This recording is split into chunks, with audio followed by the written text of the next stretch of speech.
pig that size, they would be running towards their den and then backing into the den, leaving the tusks. Canines point out to the side of their mouths, and then the warts also facing outside. Not warts like we would get their muscle deposits on their face, so more face armor for them. Why is she spraying it? Yeah, so opportunistic omnivore, whatever they can find. You're doing great. You're amazing.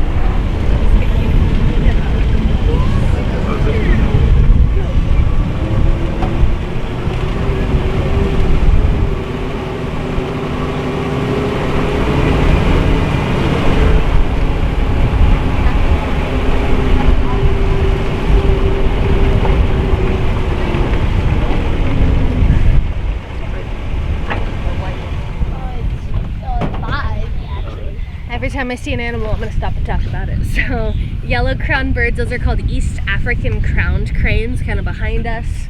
And then most of what we'll see today is African hoofstock.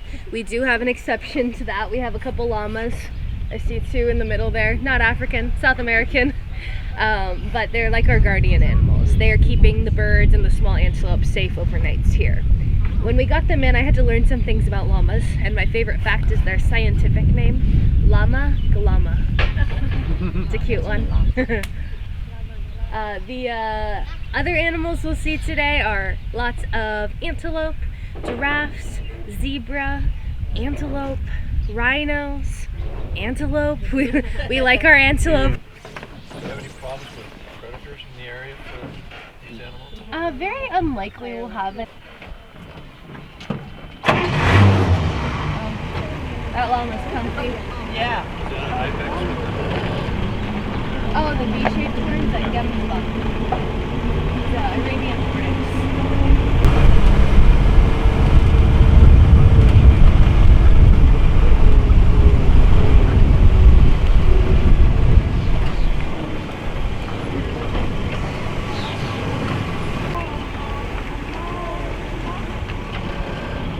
Closer to the vet office. But it's on some medications, it's healing right now. But we'll talk more about that species when we see the whole herd. All of these habitats are a double gate system, closing behind before we open them. Oh, that's a dust devil. Tornado! Dust devil! Tornado! Tornado just barely made it.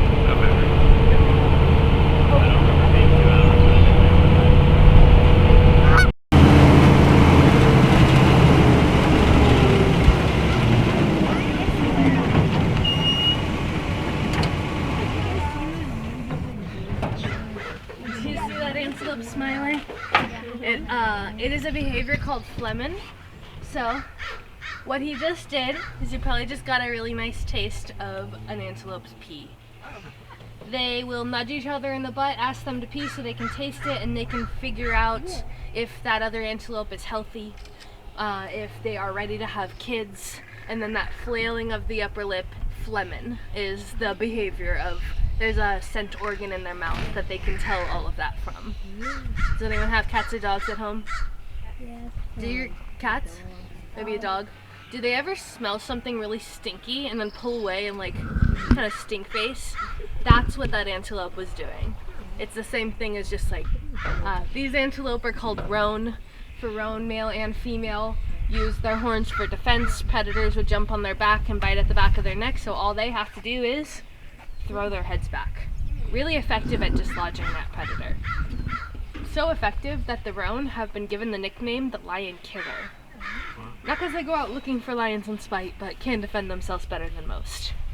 And then the oldest is about 5 months old. The ones you see, I think, with a little bit bigger horns. We'll get a little closer, we'll pass by them though. Do they normally stay inside the fence? I mean, they can just... They can very easily get in and out of this fence. This is to protect the trees from the giraffes.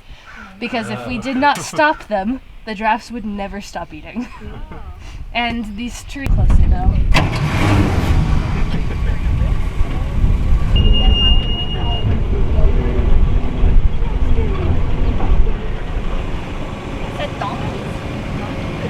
Antelope, roan antelope.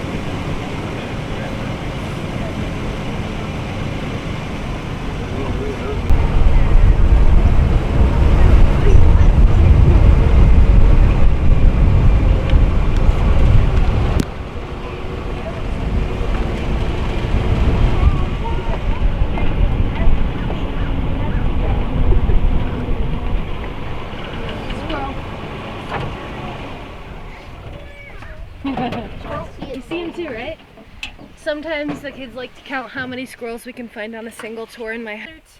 They would use their horns for cooling off. The way that works, the structure of a horn is a spongy bone on the inside that allows blood flow and a sheath of keratin to protect it. Keratin like your hair and nails. So hot blood goes up the horn, cools it off, and the cool blood goes back down to their brains.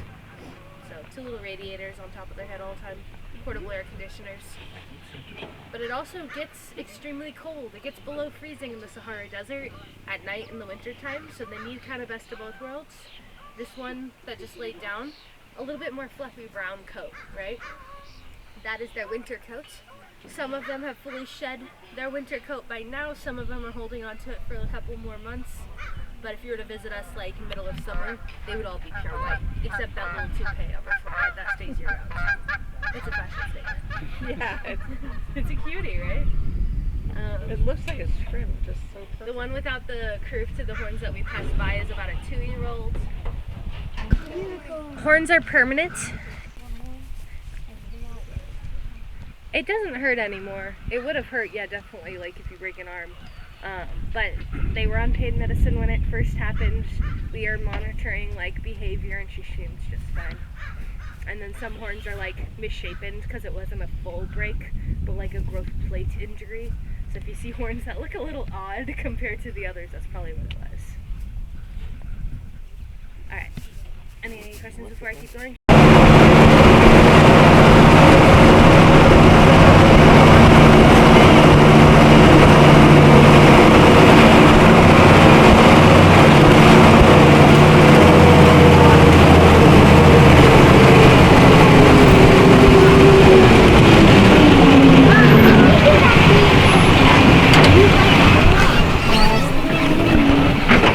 Giraffes are trying to get to the grass on the other side of the fence.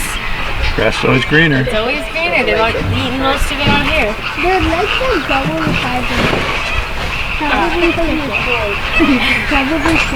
There's a little baby giraffe on the other side of the fence, getting a good neck scratch on the pole while she's trying to eat it. That baby giraffe was taller than me the day it was born. They start off anywhere from 5.5 to 6 feet tall. And they can basically double in height within the first year of life. A lot of them are just kind of licking on the fence line, you might notice. The one on our left, this is Mango. He's our dominant male. He's eating out of the bags, the puzzle feeders. So that's what we are trying to encourage them to do, but on your left. You're on their left, Nico. Yeah, I was about to say that too. That is our tallest and our only adult male here with animal family structures. There's going to be one. Her name is Kalula. Her nickname's the Drula. She does have a little overactive salivary glands, which is fine for her here. If that developed in the wild, she would probably get dehydrated, but she just drinks a lot of water to subside that. She's fine, it's just a her thing. Her daughter has the same kind of a little slobbery. If I see her daughter, I'll point her out. But that's just a trait to her specifically. Yeah. How old is the baby? There's 2 babies. One is about 9 months old, or 9.5 probably by this point, and then one's about 10.5 months old. So if they were standing next to each other, which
behind their ear. Wait, how come the female has like The long two horn. horns? They all have 2 horns. The second one's just a little shorter on the male. Her horn longer, skinnier, and pointing downwards because rhino horns are just made out of keratin. So like how you pick your hairnail shape and size, they pick their horn shape and size. They file it on rocks or logs or hard surfaces. So Isha grew up in California. She likes her acrylics. Long, skinny horn. She's a pretty girl. This is her first baby, but it is her 3rd husband. The first 2 boys we introduced her to were not cute enough. She did not let them get near her. Ungava, though, has been known at other zoos to create that magic. So we brought him here on a breeding loan, and he did his job. We have 1 baby rhino and a 2nd one on the way. We can officially announce she's pregnant again. So is he going to stay here permanent now, or? Probably not permanent, because he's just on a loan.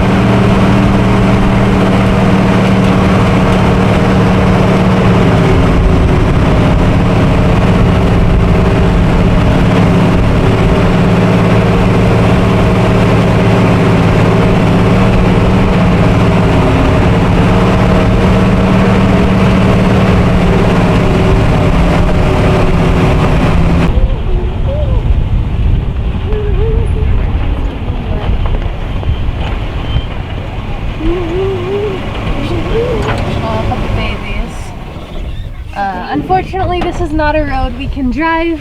That tree would take off some of the top rail in the process. We'll sacrifice You want me to? Yeah. No, it's thick branches there that would hurt. The Watusi cattle might be walking towards us anyway, though. This is the cattle that we let free roam this whole 200 acres. They are here to look cool and eat grass. They were originally bred in tribes in Africa for horn size. Largest pair of horns, it was like a status symbol, it was like currency. So people bought and traded cattle with the intention of just breeding them together so their babies would have bigger horns eventually. Because there are cattle better for meat production, better for milk production, they're really just to look cool. Nowadays they're more commonly found in America because of what they look like. Kind of like the longhorns, the Texas longhorns. Wait, the only reason we can't go there is because of us. No. But we're turning around? We're turning around once we're done with the cattle, yeah. You might notice how I'm calling all of them cattle and none of them cows. Some of them are cows, though. Cow is squirrel.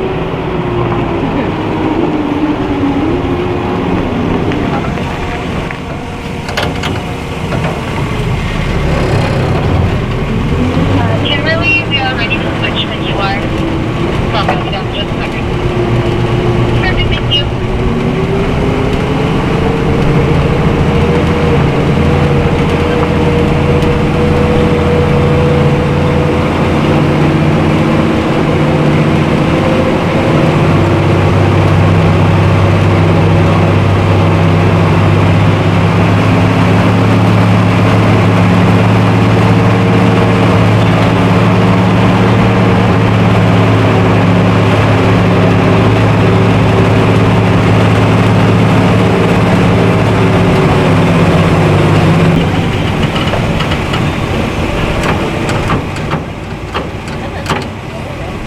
This is a little steeper, so it's first gear going down.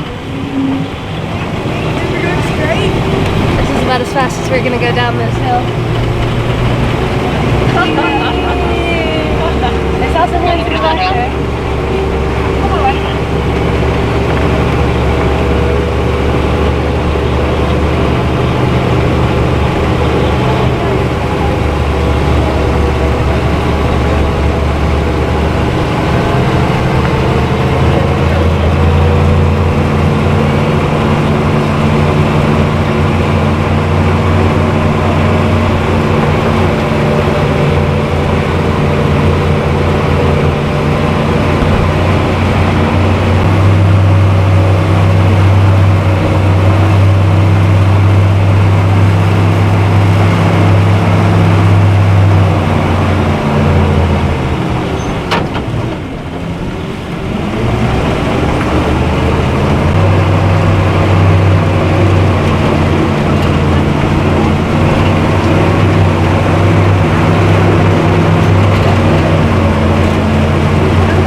wings and tail.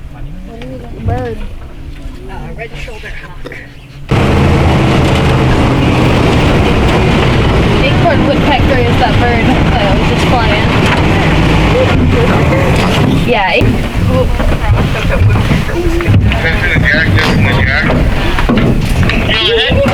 I'm like really running behind. A lot of There you go. Eggs and macaroni.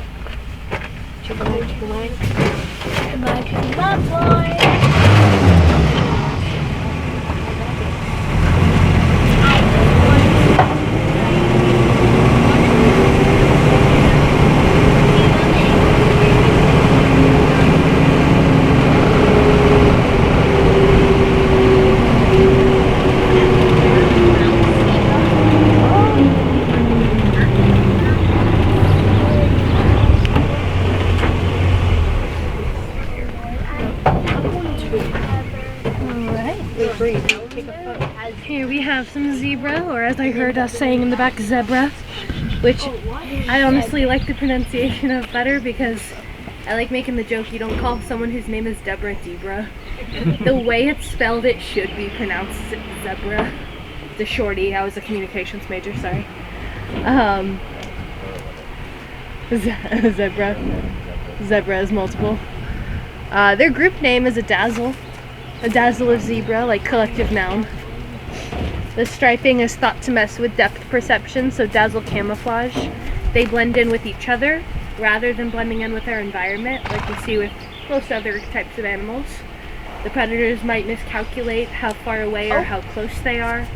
They would want to keep their eye on one member. I've any herd that they're chasing after one's peeing. It's peeing. One herd of any that they're chasing after, and it's really hard to keep your eye on just one of them, especially when they're all running away from you, zigzagging, trying to confuse you. So, without horns to defend themselves, they first try by being confusing.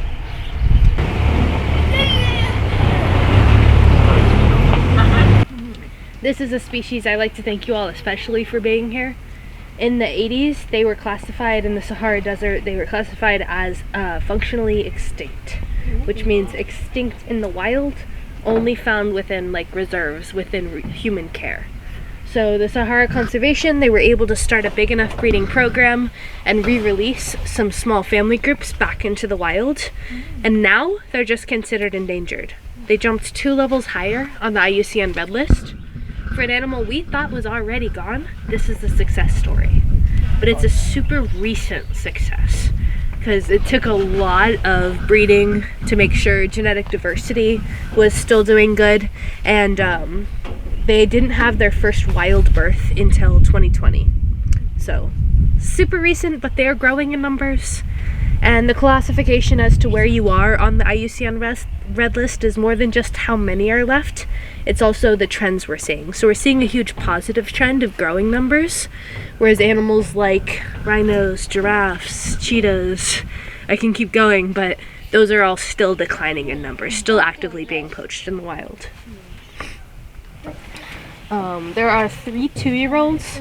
If you see the ones without the like full curve of the horn yet, they start growing their horns in pretty immediately because they have to start cooling off right away. Whereas an antelope that just needs their horns for defense takes a little longer to grow their horns in. They can rely more on their parents, but the parents can't cool them off for them. This 2 springs ago, we had 3 babies born, and there's only 3 adult females here. Super successful, because with a herd of this size, usually it's 1, maybe 2 babies per spring, so the fact that all 3 of them had a baby, really good. Yeah, those are the one in the direct middle, one next to the fence, and then where's the other baby? The other one next to it. It's a little bit older, you see the curve starting to form. Scimitar horned oryx. Daryl's looking at the food. Yeah, they're all very food motivated. Glad we got to see the zebras up close before they went over there. Oh, someone's peeing.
Another cool thing about their family structure is they have multiple dominant members. They have a dominant male. I don't see him yet. I think he's the one that just pushed them out. And there are also multiple fully mature males throughout all the herds. For the hierarchy, it's like a small battle. The first one that like gets pushed over, the first like small injury, that would be the loser, and they're like, okay, you win. Can I stay with the family though? It's safer to stay together, and they allow that. And then they also have a dominant female, usually at the front of the herd. She's the pathfinder. When she gets up and decides, let's walk over there to find new food, water, or shelter, every buffalo is expected to get up and follow her. And it's usually one of the older females that's been on a couple migratory patterns, so she knows where to go to find food, water, and shelter because she has been so consistently in the past migrations. Is there a bug back there?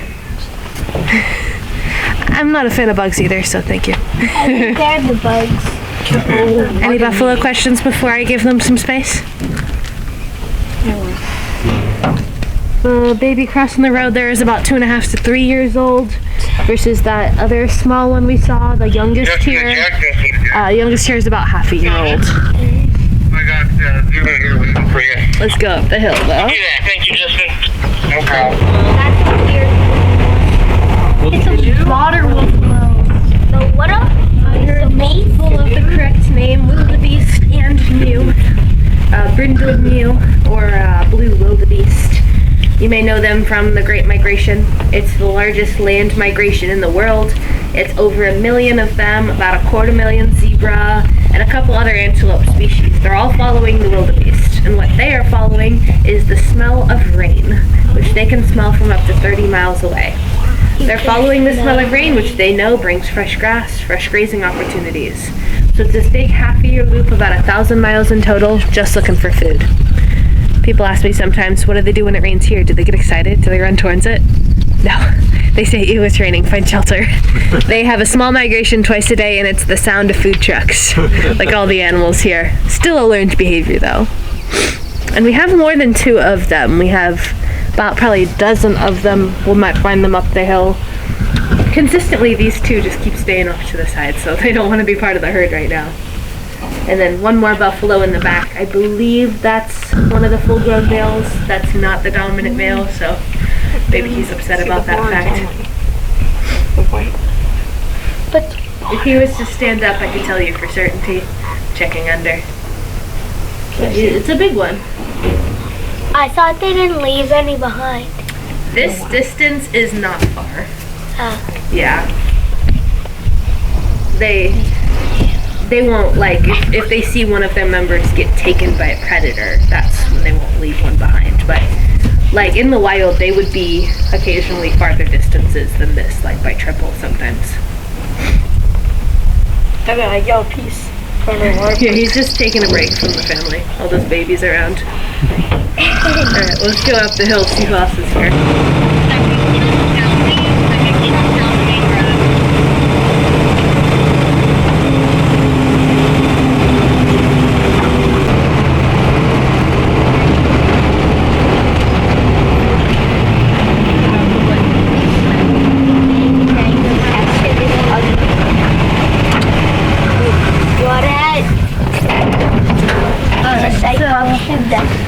More of the wildebeest, and then this is more of the gemsbok. We saw the one in the first habitat. This is the rest. The rest of its herd. For gemsbok, it's another desert antelope, but more from like the Kalahari and the Namib deserts. The Kalahari and Namib deserts, not really the Sahara desert. So the iron-rich kind of coat, that's better for their desert system. And I love the pattern on their face and their torso. Are you ready? It's called disruptive camouflage. Predators know what, like, ooh, big stretch, sorry. It's a rule, you have to say it. The predators know what the shape of an antelope is, and from a distance, all the different patterns on their face and their legs, the predator might think, is that even an antelope, or is that just, like, the shade playing tricks on me? And the black line down the side of its face could look like an extension of the horn, making them look bigger, look scarier. If we see any, like this one laying down where the ears are pointed towards us, the black on the inside with a rim of white, it's it's a less provable theory, but they kind of look like eyeballs. So from a distance, if the ears are pointed towards the predator thinks, oh, that sees me. That's harder to catch. They want to try to find something that doesn't know it's there for as long as possible, and then they would do the chase. There's a couple, like the one laying off to the right, is a couple broken horns. The baby, a juvenile, not the baby, but the one laying, or not laying, standing towards the middle alone. That one's about 2.5 to 3 years old, and then full grown about 5. That's when they'll get full length of horns. Another name for them is Arabian oryx. Sorry, I started saying Caribbean. Arabian oryx or Gammasbach. The way I pronounce it is the Americanized way. It's got one regular horn and one that goes. Where? It's laying down over there. It's the way she's pointed right now. It's not easy to see the horn, but she might turn by the time we come back around. I see it. Wait, does that...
A second ago.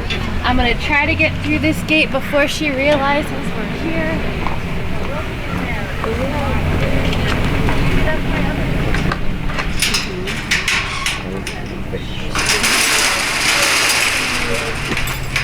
She's thinking about it right now.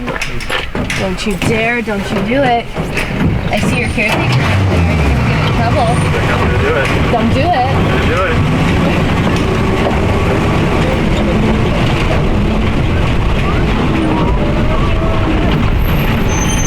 Oh, what a well-behaved girl. Good girl. Good boy. That's a girl. Good girl. For birds, it's called sexual dimorphism. Sorry, I just didn't want a roadblock because she will just sit in front of the truck if I let her. Sexual dimorphism. Laid by one of our 2 lovely ladies. We'll never have a baby in it though because we don't have any boys. This is going to be like a chicken egg you'd crack open and make an omelet out of. We're going to pass it around. You ready? Can we? Yeah, everyone's going to hold it. I'm going to pass it to the top first. Wait, don't drop it. About 18 to 24 chicken eggs, we have an omelet. About 2,000 calories.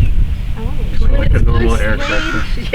Hey, what you doing with my Shows egg? the thickness of like a nickel, the coin, because the bird that has the nest on it Is big. is pretty big, about 200 to 350 pounds at full size. Bigger than me. No, not every day. Probably one every 1 to 3 days, depending on the season as well. So the egg yolk, not much egg white. You can stand on it.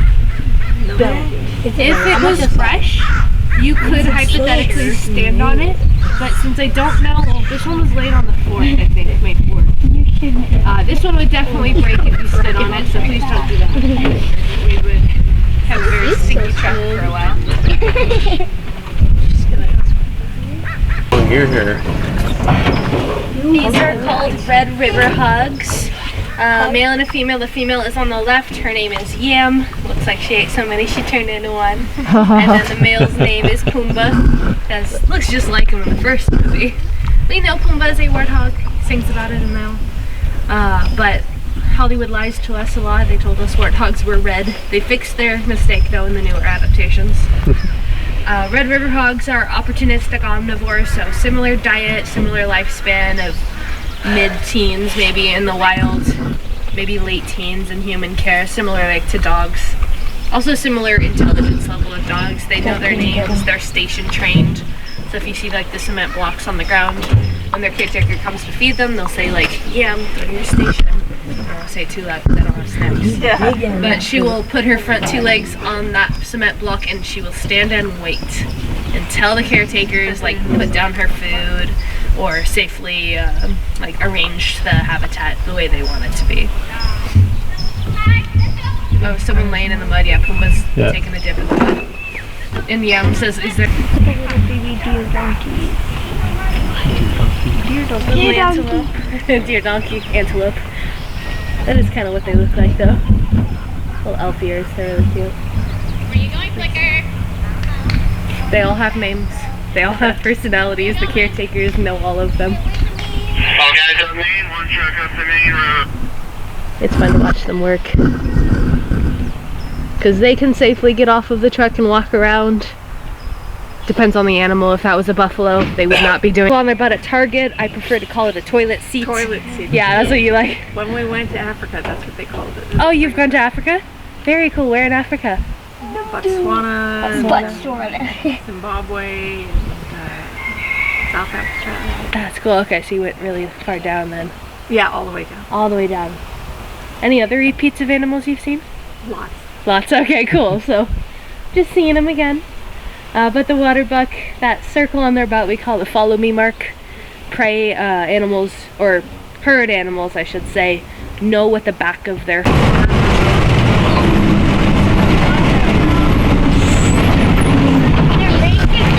I hope you all know this is our best tour guide here. No. You guys have been on Nicole's tour this whole time. You know she's the best. No. She's not the first one to say that.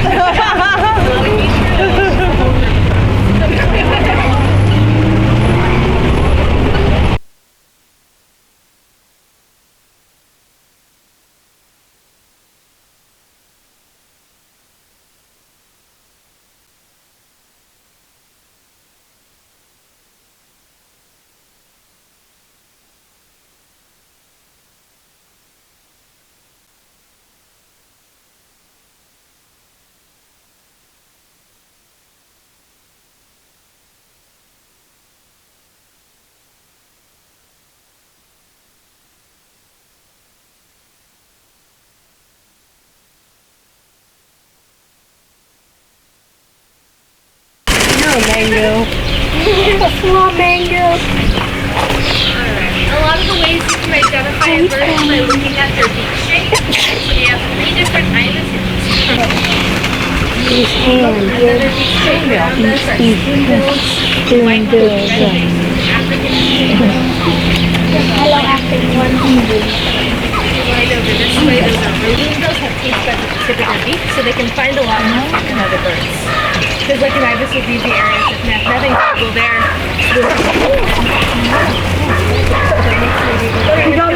Here they'll come from all over the world. The 2 types of pink birds here come from the Americas. African right for that one, African for the spoonbill as well.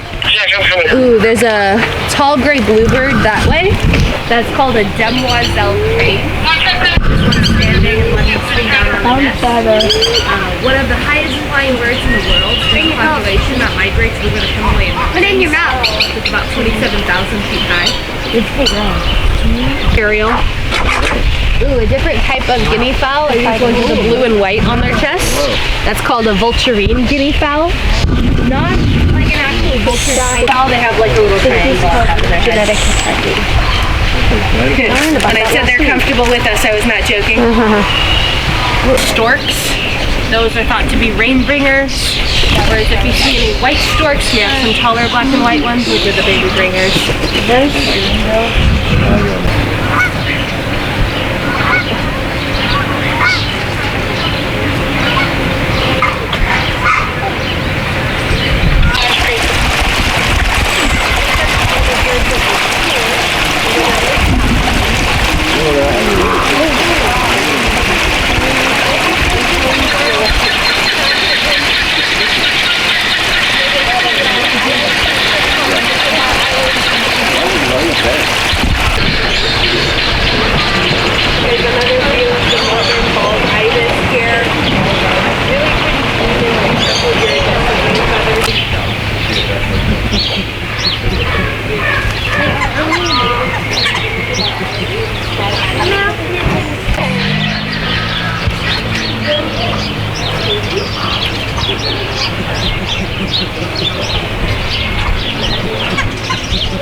Closely related to cats.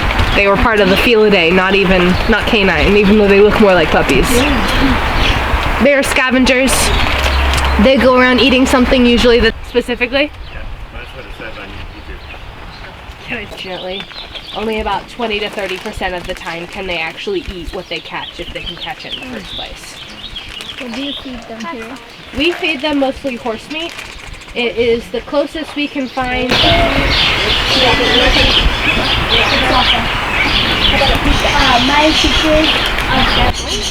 I'll point out if I hear them vocalize. They usually do it about once a week. These two might give them. And there are antelopes in the world that are even smaller than this. This is just our smallest species. Trying to keep walking. Oh, he came back. So they're more like clinks for a runner. Another reason is the twisting of the wrist and ankle joints. For most cats, they can.